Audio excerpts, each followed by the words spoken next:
Queridos hermanos, iniciamos la lección divina de este día sábado 7 de enero, sábado del tiempo de Navidad, después de haber celebrado la Epifanía de nuestro Señor. Por la señal de la Santa Cruz de nuestros enemigos, líbranos, Señor Dios nuestro, en el nombre del Padre, y del Hijo, y del Espíritu Santo. Amén. Señor mío y Dios mío, creo firmemente que estás aquí, que me ves, que me oyes. Te adoro con profunda reverencia, te pido perdón de mis pecados y gracia para hacer con fruto este tiempo de lección divina. Madre mía Inmaculada, San José, mi Padre y Señor, Ángel de mi guarda, interceded por mí.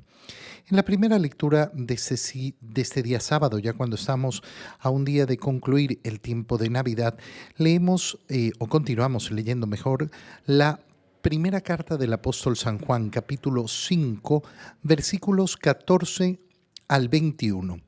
Queridos hijos, la confianza que tenemos en Dios consiste en que, si le pedimos algo conforme a su voluntad, Él nos escucha. Si estamos seguros de que escucha nuestras peticiones, también lo estamos de poseer ya lo que le pedimos. Si alguno ve que su hermano comete un pecado de los que no llevan a la muerte, que pida por él y le obtendrá la vida. Esto vale para los que cometen pecados que no llevan a la muerte, porque hay un pecado que sí lleva a la muerte. Por ese no digo que se pida. Toda mala acción es pecado, pero hay pecados que no llevan a la muerte. Sabemos que todo el que ha nacido de Dios no peca, sino que el Hijo de Dios lo protege y no lo toca el demonio. Sabemos que somos de Dios, mientras que el mundo entero yace en poder del demonio. También sabemos que el Hijo de Dios ha venido ya y que nos ha dado inteligencia para conocer al Dios verdadero.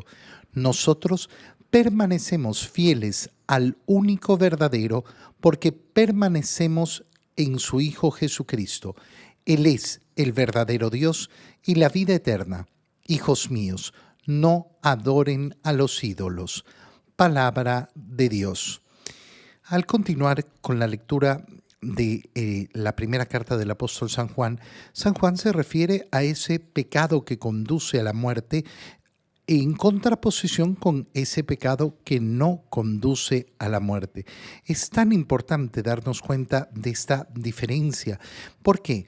Porque efectivamente existe lo que llamamos los pecados veniales y los pecados mortales. ¿Qué sabemos? Sabemos que si yo he cometido un pecado venial, puedo pedir perdón a Dios y de hecho lo hacemos continuamente. Por eso la Santa Misa inicia justamente así. Inicia con ese acto penitencial en el cual reconocemos nuestros pecados veniales y pedimos perdón por ellos. Pero sabemos que hay pecados mortales que atentan de una manera mortal. ¿Qué significa mortal? Que la presencia de Dios en mí es arrojada fuera de mí por una decisión mía. Porque el pecado no es otra cosa que mi voluntad. Nunca hablamos de pecado cuando no interviene la voluntad. Y por tanto, de lo que nos está hablando el apóstol San Juan es de ese análisis profundo, en primer lugar, de nuestra conciencia, de tener claridad de conciencia para saber distinguir entre los pecados mortales y los pecados veniales. La confianza que tenemos en Dios consiste en que si le pedimos algo que es conforme a su voluntad, Él nos escucha. Esta frase es una frase sumamente grande y sumamente importante con la que hemos iniciado la lectura hoy. ¿Yo en quién creo? Creo en Dios. Pero si yo creo que Dios no es capaz de escucharme, entonces yo no creo en un ser personal. Creo en una energía, creo en un ser abstracto, creo en un ser superior, pero no en un ser personal. Es tan importante esto, ¿por qué? Porque nuestra fe está basada en la relación que establecemos con Dios. Yo no me puedo relacionar si no es con un ser personal. Un ser personal es aquel con el cual yo me puedo comunicar. Si no, tendré una relación como la que tiene una persona con un perro. Bueno, yo me relaciono con el perro, sí, pero con el perro no tengo un grado de comunicación en el cual puedo yo manifestarle la profundidad de mis pensamientos, de mis deseos, de las aspiraciones de mi corazón y saber que soy comprendido por el perro. El perro me podrá mover la cola, me podrá poner ojitos bonitos, pero no más allá. Si nuestra pretensión de Dios es algo similar, es decir, que no existe la posibilidad de comunicarme con Dios, entonces yo no tengo fe. No tengo la fe cristiana. La fe cristiana está basada justamente en esto, en que podemos acercarnos y pedir cosas de acuerdo a la voluntad de Él y que somos escuchados. Si estamos seguros de que Él escucha nuestras peticiones, entonces ya sabemos que poseemos lo que pedimos, siempre y cuando, dice San Juan, esas peticiones están de acuerdo con su voluntad. No podemos pedir a Dios lo que no es parte de su voluntad. Si alguno ve, en segundo lugar, que su hermano comete pecado de los que no llevan a muerte, que pida por él. ¿Qué nos está diciendo San Juan? Que una de las cosas que Dios quiere es que pidamos perdón por los demás, que le pidamos perdón por los demás, que no solo asumamos nuestros pecados, sino que asumamos también los pecados de los otros, pidiendo perdón por los pecados de los demás. Esto es conforme a la voluntad de Dios, sí, por supuesto. Pero ¿por qué va a ser que yo tengo que pedir perdón? No, yo no tengo que pedir perdón por lo que hacen los demás. Yo puedo, en un acto de amor supremo, pedir perdón por los pecados que cometen los demás. Eso es lo que ha hecho nuestro Señor Jesucristo. Por tanto, si yo creo en Cristo, voy a asumir las mismas condiciones de Cristo. Cristo se ha sacrificado en la cruz después de haber venido al mundo, después de haberse hecho hombre, para pedir perdón por nuestros pecados. Si yo quiero seguir a Cristo, tener a Cristo como maestro, entonces también pido a Dios perdón por los pecados que cometen los demás. Esto vale, dice San Juan, para los que cometen pecados que no llevan a la muerte.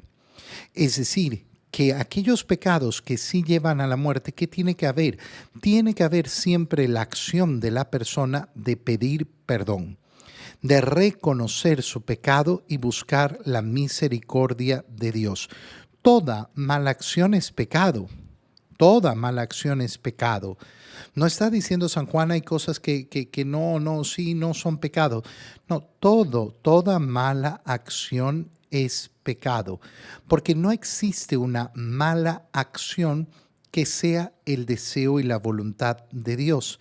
Ir en contra de la voluntad de Dios siempre es pecado, pero hay categorías. Hay pecados graves, hay pecados leves, hay pecados veniales, hay pecados mortales. Sabemos que todo el que ha nacido de Dios no peca, sino que el Hijo de Dios lo protege. Y aquí viene una parte preciosa porque nos dice que nosotros tenemos las armas para actuar contra las tentaciones. ¿Cuántas personas no creen en esto? Es que no tengo fuerzas, es que no puedo luchar, es que no puedo combatir este pecado.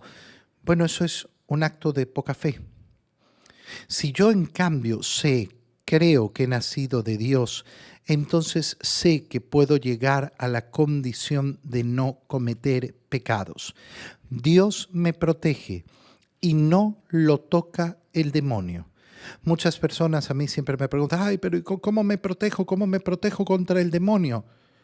Viviendo la gracia de Dios. No necesitas otra cosa. Aquellas personas que confían, no, es que la pulserita, esa es la que me protege, el amuleto, ese es el que me protege, el no sé qué, ese es el que me protege, que yo puse no sé cuánto en mi casa para que me proteja.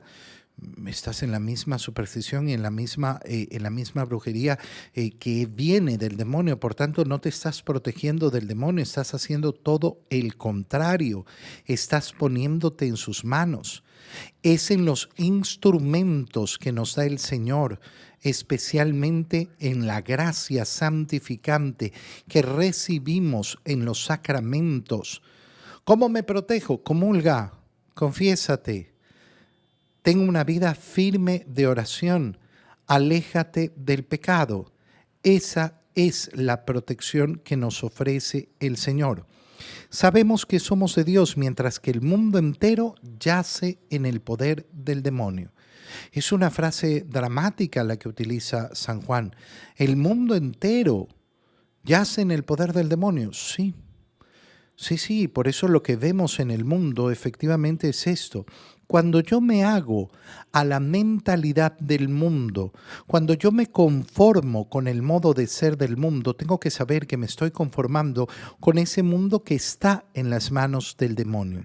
Sabemos que el Hijo de Dios ha venido ya y nos ha dado inteligencia para conocer al Dios verdadero. Nosotros permanecemos fieles al único verdadero porque permanecemos en su Hijo Jesucristo. Él es el verdadero Dios. Esa es la protección. Oye, de las protecciones más grandes que hay, efectivamente, es la proclamación de nuestra fe. Yo creo en Dios Padre, Hijo y Espíritu Santo. Yo creo que el Verbo de Dios se hizo carne. En la medida que yo profeso esa fe y lucho para vivirla constantemente y lucho para vivir la gracia de Dios, esa es la protección que necesita mi vida. En el Evangelio, leemos el Evangelio de San Juan, capítulo 2, versículos 1 al 11. En aquel tiempo hubo una boda en Caná de Galilea a la cual asistió la madre de Jesús. Este y sus discípulos también fueron invitados. Como llegara a faltar el vino, María le dijo a Jesús: «Ya no tienen vino». Jesús le contestó: «Mujer, ¿qué podemos hacer tú y yo? Todavía no ha llegado mi hora». Pero ella dijo a los que servían: «Hagan lo que él les diga». Había allí 6 tinajas de piedra de unos 100 litros cada una que servían para las purificaciones de los judíos. Jesús dijo a los que servían: «Llenen de agua esas tinajas», y las llenaron hasta el borde. Entonces se les dijo: «Saquen ahora un poco y llévenselo al mayordomo». Así lo hicieron. Y en cuanto el mayordomo probó el agua convertida en vino sin saber su procedencia, porque solo los sirvientes la sabían, llamó al novio y le dijo: «Todo el mundo sirve primero el vino mejor, y cuando los invitados ya han bebido bastante, se sirve el corriente. Tú, en cambio, has guardado el vino mejor hasta ahora». Esto que hizo Jesús en Caná de Galilea fue el primero de sus signos. Así manifestó su gloria y sus discípulos creyeron en él. Palabra del Señor. El día de ayer, como celebramos el día de la Epifanía, leímos lógicamente el Evangelio propio de la Epifanía, es decir, de esa llegada de los magos de Oriente. En el continuo que hubiéramos seguido normalmente, hubiéramos leído la última parte del capítulo 1 del Evangelio de San Juan, a partir de lo que habíamos leído, es decir, cómo Jesús, después de tener sus primeros discípulos, se dirige a Galilea. Y ahí se va encontrando con los otros discípulos. Ahora ya está en Galilea y se nos muestra esta primera escena en Caná de Galilea, donde había una boda, a la cual asistió ¿quién? En primer lugar, la madre de Jesús. ¿Quién es la invitada? La madre de Jesús. Y y sus discípulos también fueron invitados. Es precioso esto, ¿por qué? Porque nos muestra cómo Jesús y sus discípulos de alguna manera son colados, invitados de última hora. ¿Por qué? Por el interés de esa invitada de honor que es María. Perdón. ¿Cómo hacemos para tener a Jesús entre nosotros? Invitando a María. Si María es invitada en nuestro hogar, entonces nos aseguramos de que Jesús esté en nuestro hogar. Mira, cuando nosotros leíamos la primera lectura y veíamos cómo San Juan nos dice de esta protección que nos ofrece Dios y de cómo esa protección no está en amuletos ni en tonterías, sino en vivir la gracia de Dios. Bueno, el camino para vivir la gracia de Dios es esa relación permanente, personal con nuestro Señor Jesucristo. ¿Cómo la logramos? ¿Cuál es un camino muy seguro para lograrla? Invita a María. Invita a María, ten a María en tu casa. ¿Cómo llegara a faltar el vino? María le dijo a Jesús. Qué precioso, es una frase tan corta y tan bella. ¿Por qué? Porque María, invitada de honor, está pendiente de las necesidades. Si yo he invitado a María a mi vida, si yo he invitado a María a mi hogar, entonces ella está pendiente de aquello que me falta. María le dice a Jesús, ya no tienen vino. Jesús le contesta, mujer, ¿qué podemos hacer tú y yo?